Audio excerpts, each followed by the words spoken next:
નમસ્કાર દર્શક મિત્રો, નર્મદા સમાચાર સાથે હું છું દિશા। સૌપ્રથમ જોઈશું આજના મુખ્ય સમાચાર। ભરૂચ જિલ્લામાં ટ્રાન્સમિશન લાઇન મુદ્દે ખેડૂતો આક્રમક, ન્યાયસંગત વળતર નહીં તો ઉગ્ર આંદોલન। જિલ્લાના ખેડૂતોએ પાવર ગ્રીડ લાઇન મુદ્દે કલેક્ટરાલય ગજવ્યો। વિરોધ પ્રદર્શન સાથે ખેડૂતોની એકર દીઠ 2 કરોડ કે પ્રતિમાસ 50,000 અંતરિમ વળતર ચૂકવવા માંગ। અંકલેશ્વર નજીક પુરી અમદાવાદ ટ્રેનમાંથી 17.85 લાખનો ગાંજો ઝડપાયો। રેલવે એસઓજી અને ભરૂચ જીઆરપીએ 35 કિલો ગાંજો જપ્ત કર્યો। 2 ટોયલેટના પાર્ટીશનમાં છુપાવાયા હતા 18 બંડલ અને 1 બેકઅપ અને થેલો।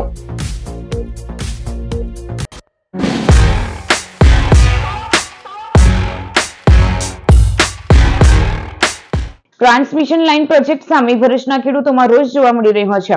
ખેડૂતોએ કલેક્ટરને આવેદનપત્ર પાઠવી ન્યાયસંગત વળતરની માંગ કરી છે। ટ્રાન્સમિશન લાઇન પ્રોજેક્ટથી અસરગ્રસ્ત ખેડૂતો દ્વારા જિલ્લા કલેક્ટરને આવેદનપત્ર આપી વળતર અને જમીન સંબંધિત મુદ્દાઓ પર ન્યાયની માંગ કરવામાં આવી છે। ખેડૂતોનો આક્ષેપ છે કે પ્રોજેક્ટની કામગીરી દરમિયાન અનેક જમીનદારોને યોગ્ય નોટિસ આપવામાં આવી નથી તેમજ અસરકારક સુનાવણીની તક પણ મળી નથી। ખેડૂતોના જણાવ્યા મુજબ સરકારી જમીન માટે આરઓયુ રાઇટ ઓફ યુઝ અને ખેડૂતોની જમીન માટે આરઓડબલ્યુ રાઇટ ઓફ વે ધોરણ અપનાવી સરકાર દ્વિધોરણની નીતિ અમલમાં મૂકી રહી છે। ઉપરાંત ટેલિગ્રાફ એક્ટ 1885 મુજબ ખેડૂતોને થયેલા નુકસાનનું વૈજ્ઞાનિક મૂલ્યાંકન કરી સંપૂર્ણ વળતર ચૂકવવાની જોગવાઈ હોવા છતાં આજ દિન સુધી કોઈ એસેસમેન્ટ જાહેર કરવામાં આવી નથી। આવેદનમાં ખેડૂતો દ્વારા પ્રશ્ન ઉઠાવવામાં આવ્યો છે કે ટાવર નિર્માણ, આરઓયુ, જમીનની ઉપયોગિતામાં ઘટાડો, ભવિષ્યના વિકાસ પર અસર, બજાર મૂલ્યમાં ઘટાડો, સિંચાઈ વ્યવસ્થા તેમજ કૃષિ મશીનરીની અવરજવર જેવા મુદ્દાઓનું યોગ્ય મૂલ્યાંકન કરવામાં આવ્યું છે કે નહીં। ખેડૂતોએ માંગ કરી છે કે નવી વળતર નીતિ જાહેર ન થાય ત્યાં સુધી અસરગ્રસ્ત ખેડૂતોને પ્રતિ એકર રૂપિયા 2 કરોડ અથવા પ્રતિ મહિનાના રૂપિયા 50,000 નું અંતરિમ વળતર ચૂકવવામાં આવે। ખેડૂત આગેવાનોએ ચેતવણી આપી છે કે જો ખેડૂતોને ન્યાયસંગત વળતર અને સમાન નીતિ નહીં મળે તો સમગ્ર ગુજરાતમાં આંદોલન વધુ ઉગ્ર બનાવવામાં આવશે। વળતરની વાત કરીએ તો કેન્દ્ર સરકારની ગાઈડલાઈન પ્રમાણે આજુબાજુના જિલ્લાઓમાં જે પ્રમાણે વળતર મળેલું છે અને એમઆરસી કમિટી બનાવી અને યોગ્ય વળતરનો નિર્ણય લેવામાં આવે એવી અમારી જિલ્લા કલેક્ટર સાથે રજૂઆત છે। કલેક્ટર શ્રી જે ઓર્ડર કરે છે ઓર્ડર શાનો હોય છે? એ 16(1) નો ઓર્ડર એવો હોય છે કે ખેડૂત જ્યારે પોતાના ખેતરમાં કંપનીને ના પાડે અને ખેડૂત જ્યારે પ્રતિકાર કરે તો કંપની કલેક્ટર સાહેબના સને જાય છે અને રજૂઆત કરે છે કે આ ખેડૂત અમને ખેતરમાં કામ કરવા દેતા નથી, ખેડૂત વિખવાદ ઉભો કરે છે। એટલે કલેક્ટર સાહેબ ખેડૂતને સાંભળે છે, કંપનીને સાંભળે છે અને પછી સાહેબને યોગ્ય નિર્ણય લેવાનો થાય છે। ખેડૂતની રજૂઆત પણ સાંભળે સાહેબ, કારણ ખેડૂતને નોટિસ નથી મળતી તો ખેડૂતની રજૂઆત ક્યાં કરવા જવાનો છે? અંકલેશ્વર પુરી અમદાવાદ ટ્રેનમાંથી 17.85 લાખનો ગાંજાનો જથ્થો ટોયલેટના પાર્ટીશનમાંથી ઝડપાયો। ભરૂચ રેલવે પોલીસમાં ફરજ બજાવતા દિનેશ સોલંકીને પશ્ચિમ રેલવેની એનડીપીએસ ડેડિકેટેડ ટીમમાં મુકાયા છે। સુરતથી તેઓ રેલવે એસઓજી સાથે પુરી અમદાવાદ ટ્રેન રવિવારે આવતા ચેકિંગ કરી રહ્યા હતા। ટ્રેન ઉપડી જતા સ્ટાફ સાથે ટ્રેનમાં ચેકિંગમાં ચડ્યા હતા। અંકલેશ્વર રેલવે સ્ટેશન આવતા પહેલા સ્લીપર કોચ 5 ના 2 ટોયલેટના પાર્ટીશનમાં ખાખી સેલોટેપમાં છુપાવેલા બંડલો મળી આવ્યા હતા। બંને ટોયલેટના પાર્ટીશન ખોલી અંદરથી 18 બંડલ, બેકપેક અને એક થેલો બહાર કાઢવામાં આવ્યા હતા।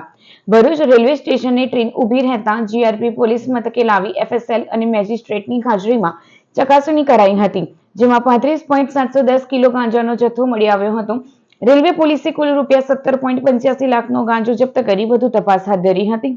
ભરૂચના કવિઠા ગામમાં જિલ્લા પંચાયત સભ્ય જતીન પટેલની તાનાશાહીનો વિડીયો વાયરલ થયા બાદ તેઓએ આજ રોજ પત્રકાર પરિષદ સંબોધી હતી।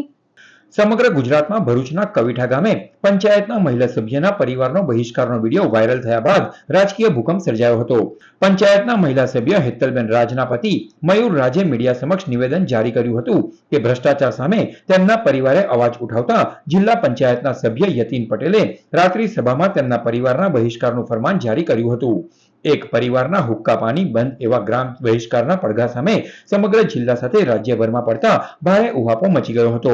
21મી સદીમાં આવા તગલકી અને તાલિબાની ફરમાનના ઘેરા પ્રત્યાઘાતો પડી રહ્યા હતા। વિવાદ અને ઉહાપો વધી જતા જિલ્લા પંચાયત સભ્ય અને ગામ આગેવાન યતીન પટેલ ગામના સરપંચ, ડેપ્યુટી સરપંચ સહિત ગામ આગેવાનો સાથે આજે મીડિયા સમક્ષ આવ્યા હતા। પત્રકાર પરિષદ યોજી તેઓએ સમગ્ર ઘટના અંગે ફોડ પાડ્યો હતો। વાયરલ વિડીયો મુજબ બહિષ્કાર કરાયેલા પરિવારના મયુર રાજ અને તેઓ અંગત મિત્રો હોય ગ્રામ પંચાયતની ચૂંટણીમાં તેમને ડેપ્યુટી સરપંચ પદે 5 વર્ષ રહેવું હોય તેને લઈ સમગ્ર વિવાદ ઉભો થયો હોવાનું તેમને મીડિયા સમક્ષ જણાવ્યું હતું। પંચાયતના વિકાસના કામોમાં હેરાનગતિ શરૂ કરી દીધી હતી, જેમાં સમગ્ર ગ્રામ આક્રોશમાં આવી ગયું હતું। અને મયુર રાજ પરિવાર સામે ગામ બહિષ્કારનો નિર્ણય લેવાયો હોવાનું યતીન પટેલે મીડિયાને કહ્યું હતું. જોકે પરિવારનો ગામ બહિષ્કાર કરાયો નહીં હોવાની ચોખવટ કરી આ પરિવારની તમામ સેવાઓ ચાલુ હોવાનો તેમણે ફોડ પાડ્યો હતો. પત્રકાર પરિષદમાં ગામના આક્રોશ વચ્ચે આવું ફરમાન અને તેમાં એમનું સમર્થન કેટલું યોગ્ય અને યથાર્થ હતું તે અંગે તેઓ કોઈ સ્પષ્ટતા આપી શક્યા ન હતા. મારો પ્રતિસાદ એવો છે કે આમાં અમારું સમગ્ર ગ્રામજનો ભેગા થયા હતા અને આ ગ્રામજનો જે ભેગા થયા એમાં નિર્ણય લીધો. ગામ ઘણા વખતથી એમની પોતાની પણ માનસિકતા અસ્પષ્ટ હતી અને ગામમાં વિકાસના કામમાં હેરાનગતિ કરતા હતા અને આજે એમના બધા જ કામો થવા છતાં પણ ગામમાં અડચણરૂપ થતા હતા. તો ગામમાં લોકોને એમાં ખૂબ આક્રોશમાં આવીને આ મિટિંગ કરી અને એમાં નિર્ણય લીધો આ લોકોએ, પણ ગામના આગેવાનોની સમજાવટથી પછી આ લીધે એનું કેન્સલ થયું. પણ કોઈ પણ જાતનો બંધી થઈ નથી. અત્યારે સંપૂર્ણ વસ્તુ ગામની ચાલુ જ છે. દૂધ, પાણી, તબીબી સેવાઓ બધું ચાલુ જ છે. એ વ્યક્તિ પણ પોતે ગામ પ્રત્યે એટલો જ બધો પોતે ગામમાં પંચાયતમાં અરજી કરવી, વિકાસના કામમાં ઘણી રૂકાવટ આવી. તો પછી ગામમાં પણ બીજી બધી પણ અનેક બાબતો એવી છે કે જેના લીધે ગામ પણ આક્રોશમાં હતું અને એમને આ મિટિંગ કરી. પણ એમાંથી આ જે ફરમાન કે જે કંઈ તમે ગણો એ પણ કશી વસ્તુ શક્ય ના બની. બધું વસ્તુ ચાલુ જ છે. ભરૂચના હાસોટના ખરેજ ગામ ખાતે આવેલ દત્તાશ્રેય આશ્રમના 2 આચાર્યોને લંડન ખાતે ગ્લોબલ સ્પિરિચ્યુઅલ લીડર એવોર્ડથી સન્માનિત કરવામાં આવ્યા છે. ભરૂચના હાસોટના ખરેજ ગામ ખાતે આવેલ દત્તાશ્રેય આશ્રમના આચાર્ય ભાવિન પંડ્યા અને આચાર્ય મનન પંડ્યાને લંડન ખાતે યોજાયેલા આંતરરાષ્ટ્રીય સમારોહમાં ગ્લોબલ સ્પિરિચ્યુઅલ લીડર એવોર્ડ 2026 થી સન્માનિત કરવામાં આવ્યા છે. આચાર્યશ્રીઓના આધ્યાત્મિક નેતૃત્વ, માનવ સેવા અને સનાતન ધર્મના વૈશ્વિક પ્રચાર પ્રસાર ક્ષેત્રે આપેલા વિશિષ્ટ યોગદાનને બિરદાવતા તેમને આ એવોર્ડ એનાયત કરવામાં આવ્યો છે. દત્તાશ્રેય આશ્રમમાં અખંડ દત્તભાવની પાઠ અને 51 કુંડી હનુમાન યજ્ઞ, 1.25 લાખ પાર્થેશ્વર શિવલિંગોનું દિવ્ય અનુષ્ઠાન, દેશમાં પ્રથમ વખત શુક્લ યજુર્વેદના ગંધ પાઠ પારાયણમાં રોજની 1.25 લાખ આહુતિ, સહસ્ત્ર કુંડી હનુમંત યાગ દરમિયાન હનુમાન ચાલીસાના 50,000 પાઠ સહિતના મોટા ધાર્મિક કાર્યક્રમોનું આયોજન કરવામાં આવ્યું હતું, જેને તબક્કાવાર એશિયા બુક ઓફ રેકોર્ડ અને લિમ્કા બુક ઓફ રેકોર્ડમાં સ્થાન પ્રાપ્ત થયું હતું. આ તમામ કાર્યોને ધ્યાનમાં રાખી આચાર્ય ભાવિન પંડ્યા અને મનન પંડ્યાને ગ્લોબલ એવોર્ડ પ્રાપ્ત થયો છે. અમને લોર્ડ્સ હાઉસની અંદર best leader of the year નો આ એવોર્ડ મળ્યો છે અને આ એવોર્ડથી આપણી હિન્દુ સંસ્કૃતિ વિદેશમાં પણ સનાતન ધર્મનો ધજા ફેલાવે એવી લાગણીથી અમે ખૂબ આનંદની લાગણી અનુભવી.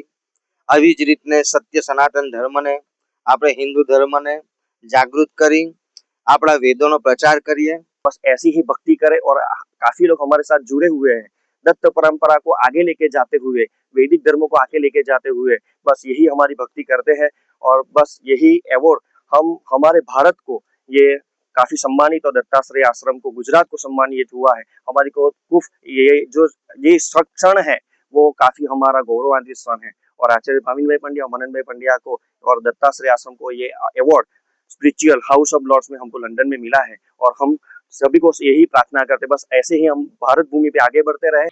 અંકલેશ્વર શહેર એ ડિવિઝન પોલીસે આંબોલી ઉમરવાડા માર્ગ ઉપરથી શંકાસ્પદ લોખંડ ભરેલા ઈસર ટેમ્પો મળી ₹16.11 લાખના મુદ્દામાલ સાથે 2 ઈસમોને ઝડપી પડ્યા હતા. અંકલેશ્વરના આંબોલી ઉમરવાડા માર્ગ ઉપરથી લોખંડનો શંકાસ્પદ ભંગાર ભરી આઈસર ટેમ્પો પસાર થનાર છે. જેવી બાતમીના આધારે અંકલેશ્વર શહેર એ ડિવિઝન પોલીસે વોચ ગોઠવી હતી અને બાતમીવાળો ટેમ્પો આવતા પોલીસે તેને અટકાવી ટેમ્પોમાં તપાસ કરતા તેમાંથી મોટી ચેનલો મળી 22,774 કિલોગ્રામ વજનનો ભંગાર મળી કુલ 9.11 લાખ અને ટેમ્પો મળી કુલ 16.11 લાખનો મુદ્દામાલ કબજે કર્યો હતો અને નોબલ માર્કેટમાં રહેતો સબરી હુસેન મોહમ્મદ કાસિમ શેખ તેમજ જૈનુલ આબદીન ઉર્ફે પપ્પુ નિઝામુદ્દીન ખાનની શંકાસ્પદ હાલતમાં ધરપકડ કરી વધુ તપાસ હાથ ધરી છે. નબીપુર ગામના મનાઝીર હુસેને સીએની પરીક્ષામાં ઝળહળતી સફળતા મેળવી. નબીપુર ગામના તેજસ્વી યુવાન મુનાઝીર હુસેન શૌકત હાફીજીએ Institute of Chartered accounts of India દ્વારા મે 2026માં લેવાયેલી સીએ ફાઇનલની પરીક્ષામાં ઝળહળતું પરિણામ મેળવ્યું છે. યુવાને પોતાના પરિવાર અને સમગ્ર નબીપુર ગામનું નામ રોશન કર્યું છે. તમામ મુશ્કેલ પડકારોનો સામનો કરીને ચાર્ટર્ડ એકાઉન્ટન્ટ જેવી દેશની પ્રતિષ્ઠિત અને અઘરી પરીક્ષા પાસ કરી અન્ય વિદ્યાર્થીઓ માટે પ્રેરણા પૂરી પાડી છે. હું સીએ મુનાઝીર શૌકત હાફીજી, રહેવાસી નબીપુર. મને ઘણો આનંદ થાય છે કે મેં 18 જૂન 2026 CA ની પરીક્ષા પાસ કરી મેં મારા પરિવારજનોનું, મારા શિક્ષકોનું અને મારા ગ્રામજનોનું નામ રોશન કર્યું છે. મેં 2022માં CAમાં એન્ટર થયો હતો, જેમાં CA ઇન્ટરની પરીક્ષા સાથે સાથે મેં મારી આર્ટિકલશીપ પણ 3 વર્ષની પૂર્ણ કરી ભરૂચમાં, અને ત્યાર પછી મેં ફાઇનલની તૈયારી ચાલુ કરી. એમાં હું ફર્સ્ટ ટ્રાયે ફાઇનલની એક્ઝામ પાસ કરી અને 18 જૂન 2026 મેં મારી CAની ડિગ્રી હાંસલ કરી, જેમાં મેં મારા પરિવારજનોનું, મારા માતા પિતા, મારા ગ્રામજનોનું, મારા શિક્ષકોનું, મારા ઓફિસ કલીગ્સનું બધાનું નામ રોશન કર્યું છે. એ બધાનું જે માર્ગદર્શન હતું, એ બધાનો જે સાથ સહકાર હતો, જે હું જિંદગીમાં કોઈ પણ દિવસ ભૂલું નહીં. અંકલેશ્વરના પાનોલી પોલીસ મથક દ્વારા વધતી જતી ગુનાખોરીને રોકવા માટે દરેક રિક્ષાઓને યુનિક નંબર આપવાની શરૂઆત કરવામાં આવી છે, જેનાથી હવે દરેક રિક્ષા અને રિક્ષા ચાલકોની માહિતી પોલીસ પાસે રહેશે. અંકલેશ્વર પોલીસ વિભાગ તરફથી વધતી જતી ગુનાખોરીને રોકવા માટે એક નવતર પ્રયોગ હાથ ધરવામાં આવ્યો છે.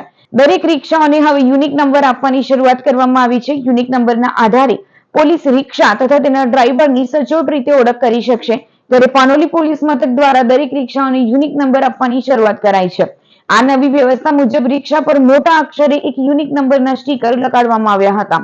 આ યુનિક નંબરના આધારે પોલીસ મથકમાં રિક્ષાની સંપૂર્ણ વિગતો નોંધાયેલી હશે, જેમાં રિક્ષાનો મૂળ નોંધણી નંબર, રિક્ષા માલિકની વિગતો અને જો રિક્ષા ભાડેથી ચલાવવામાં આવતી હોય તો ડ્રાઈવરનું ઓળખ કાર્ડ તથા મોબાઈલ નંબર સહિત સંપૂર્ણ ડેટાબેઝ પોલીસ પાસે રહેશે. આ પહેલ પાછળના મુખ્ય ઉદ્દેશ્યમાં રિક્ષામાં મુસાફરી દરમિયાન થતી સામાનની ચોરી, ચેઇન સ્નેચિંગ અને મોબાઈલ ચોરી જેવી ગુનાહિત પ્રવૃત્તિઓ અટકાવવા માટે યુનિક નંબર એક મજબૂત હથિયાર સાબિત થશે. અંકલેશ્વરના પીરામણ ગામની સીમમાંથી ₹1.93 લાખનો વિદેશી દારૂનો જથ્થો ઝડપાયો. નવી દીવી ગામેથી પણ દારૂના જથ્થા સામે બુટલેગરની ધરપકડ.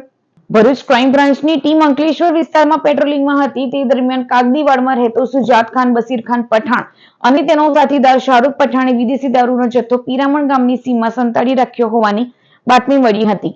જે બાતમીના આધારે પોલીસે રેડ કરતા સ્થળ પરથી ₹1,93,000ની કિંમતનો વિદેશી દારૂનો જથ્થો જપ્ત કર્યો હતો.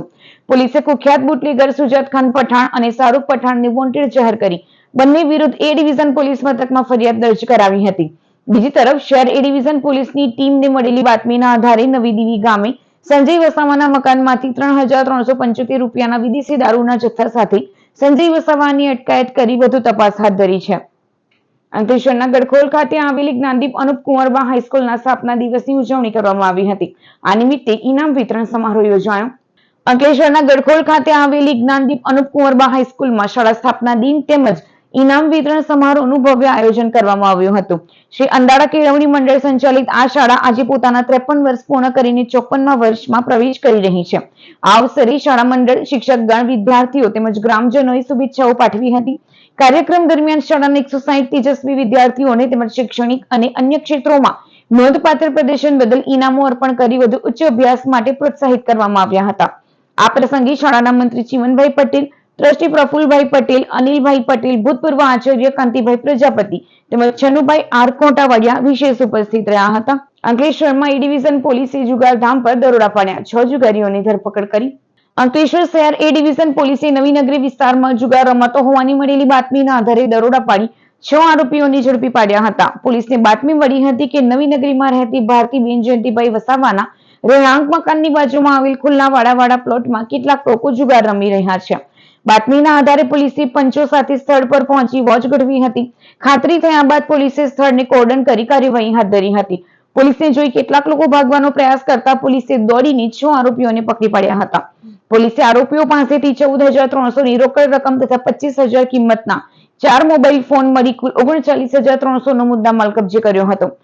ઝઘડિયાની પેપ્સી કંપનીના અક્ષય કુમારને નવી જોબની ઇન્સ્ટાગ્રામ પોસ્ટ પર ક્લિક કરતા ગુમાવવા પડ્યા ₹1.76 લાખ.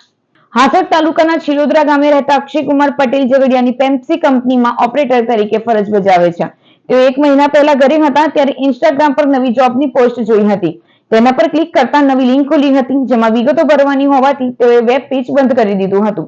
જેના 1 અઠવાડિયા બાદ તેમનો ફોન અચાનક બંધ થઈ ગયો હતો. ફોન ચાલુ કરતા અપડેટનો મેસેજ આવતો હતો, જે કર્યા બાદ બીજા દિવસે પણ ફોન બંધ થઈ અપડેટનો મેસેજ આવ્યો. બાદમાં યુવાનને પૈસાની જરૂર હોય ફોન પે એપ ચેક કરતા તેઓ ચોંકી ગયા હતા. એપ જોડે કનેક્ટેડ 2 એકાઉન્ટમાંથી 1.76 લાખ કોઈ અજાણ્યા 2 એકાઉન્ટમાં ટ્રાન્સફર થઈ ગયા હતા. યુવાને હાસોડ પોલીસ મથકે તેનો ફોન હેક કરી સાયબર ભેજાબાજોએ ઠગાઈ કરી હોવાની ફરિયાદ નોંધાવી હતી. ભરૂચના Shri Siddhi Vinayak charitable welfare trust દ્વારા નોટબુકનું વિતરણ કરવામાં આવ્યું. ભરૂચ ડોક્ટર ચંદુલાલ છાત્રાલય ખાતે Shri Siddhi Vinayak charitable and welfare trust દ્વારા નોટબુક વિતરણ કાર્યક્રમ યોજાયો. ફિલાટેક્સ ઇન્ડિયા કંપની તરફથી ટ્રસ્ટને નોટબુક આપવામાં આવી. છાત્રાલયમાં રહી અભ્યાસ કરતા ગરીબ અને જરૂરિયાતમંદ બાળકોને નોટબુક આપવામાં આવી હતી. ચંદુલાલ દેસાઈ છાત્રાલય ખાતે મેં ફિલાટેક્સ કંપની તરફથી જે ચોપડા અમને અમારા સિદ્ધિ વિનાયક ચેરિટેબલ વેલફેર ટ્રસ્ટને જે આપવામાં આવ્યા હતા એના વિતરણનો કાર્યક્રમ આજે અહીં રાખેલ હતો ને એમાં સૌ બાળકોએ અને છાત્રાલયના સંચાલકોએ હાજર રહી અને પ્રોગ્રામને સારી રીતે સફળ બનાવે છે એ માટે અમે એમનો પણ આભાર માનીએ છીએ.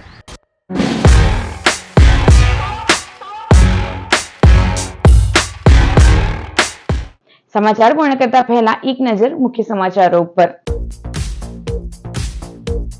ભરૂચ જિલ્લામાં ટ્રાન્સમિશન લાઇન મુદ્દે ખેડૂતો આક્રમક, ન્યાયસંગત વળતર નહીં તો ઉગ્ર આંદોલન. જિલ્લાના ખેડૂતોએ પાવર ગ્રીડ લાઇન મુદ્દે કલેક્ટરાલય ગજવ્યો. વિરોધ પ્રદર્શન સાથે ખેડૂતોની એકર દીઠ 2 કરોડ કે પ્રતિમાસ 50,000 અંતરિમ વળતર ચૂકવવા માંગ. અંકલેશ્વર નજીક પુરી અમદાવાદ ટ્રેનમાંથી 17.85 લાખનો ગાંજો ઝડપાયો. રેલવે એસઓજી અને ભરૂચ જીઆરપીએ 35 કિલો ગાંજો જપ્ત કર્યો. 2 ટોયલેટના પાર્ટીશનમાં છુપાવાયા હતા 18 બંડલ અને 1 બેકઅપ અને થેલો. તો આ હતા અત્યાર સુધીના નર્મદા સમાચાર. નવા સમાચારો સાથે ફરી મળીશું. નમસ્કાર.